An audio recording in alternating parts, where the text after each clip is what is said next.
மாமா, இன்னும் நல்லா இடிச்சுக்க வேண்டியது தானே. ஏன்டி வந்து பயமுறுத்துற?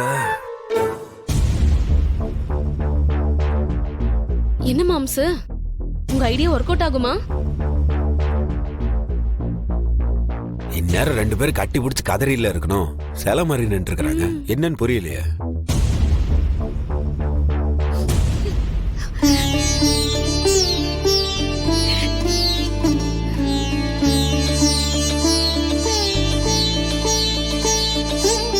மாமா, ஒர்க் அவுட் ஆகுது மாமா. ஏன் ஐடியா எவ்வளவு ஒத்துக்க மாட்டீங்களே.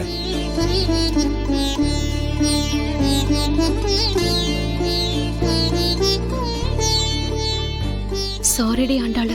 இல்ல பாரதி, நான் தான் சாரி கேட்கணும். இல்ல, என் மேலதான் தப்பு. எனக்கு நல்லது நினைச்ச அப்பாவை நான் அப்படி பேசிருக்க கூடாது. நீ அப்படி பேசியிருந்தாலும் அதை நான் பெரிய விஷயமா எடுத்திருக்க கூடாதுரே. இல்லடி, நான் என்ன இருந்தாலும் ஸ்வேதா வந்துட்டு போன கோவத்தை உன்கிட்ட காட்டிருக்க கூடாது. நானும் அழகர் கூட சண்டை போட்ட கோவத்தை உன்கிட்ட காட்டிருக்க கூடாது. என் மேலயும் தப்பு இருக்கு.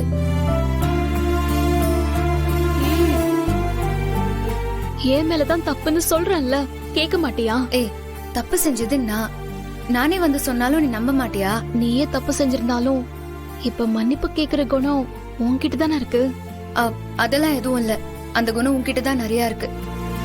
என்ன மாம்ஸ், எல்லாரும் சண்டை போட்டுட்டு மன்னிப்பு கேட்பாங்க. இவங்க மன்னிப்பு கேக்குறதுலயே சண்டை வரும் போல இருக்கே. எனக்கும் அதாண்டி பயமா இருக்கு. நான்லாம் உன் அளவுக்கு நல்லவ இல்லடே. உள்ளுக்குள்ள அந்த அளவுக்கு ஈகோ.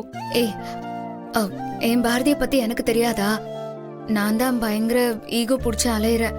இப்ப கூட பாரு, மன்னிப்பு கேட்டு நீ தானே எனக்கு ஃபர்ஸ்ட் மெசேஜ் பண்ண.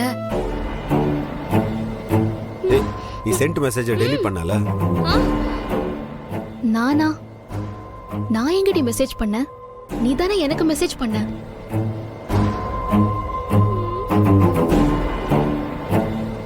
ஏய், என்ன விளையாடுறியா?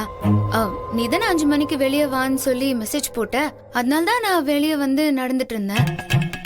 என்னடி நீ சொன்னதெல்லாம் நான் சொன்னேன்னு சொல்லிட்டு இருக்க? நான் என்ன சொன்னேன்? ஏய், என்ன மன்னிச்சிரு. என் மேலதான் தப்பு. என்னால உன் கூட பேசாம இருக்க முடியாது. என்ன மன்னிச்சிட்டேன்னா 5 மணிக்கு வெளியே வந்து நில்லுன்னு நீ தானே